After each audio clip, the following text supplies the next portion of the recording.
Laisse-moi kiffer la vibe avec mon Berne. C'est Oh comme non, ça que faut pourrait pas s'appeler oser, quoi. cette dernière chronique. Vous Le osez mot de tout, la hein, c'est à fin. ça qu'on Bah, vous c'est reconnaît. Diams, enfin, c'est formidable. C'est Ah la oui. culture française, c'est le patrimoine musical. Stéphane, le mot kiff, d'où Mm. ça vient?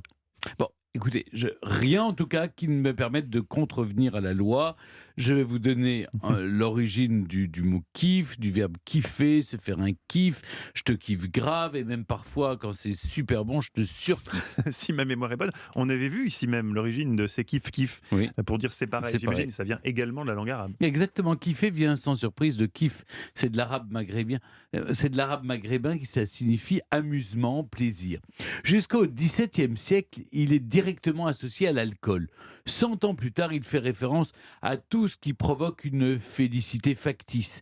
Et en 1853, le petit Robert français met les pieds dans le plat en parlant, je cite, d'un état de béatitude provoqué par un mélange de tabac et de chanvre indien. Les Arabes d'Égypte appellent le keif le hashish. En fait, c'est au XIIIe siècle, au cœur des montagnes perses, dans un couvent, que l'on trouve pour la première fois la trace de la fameuse plante que le cheikh Haïder aurait découvert par hasard. Après en avoir fait goûter à ses disciples, ils se seraient tous trouvés dans une disposition gaie et joyeuse. Voyant cela, il fit promettre à ses amis de garder cette plante secrète et de n'en parler surtout à personne. Bon, inutile de dire que ça n'a pas vraiment marché.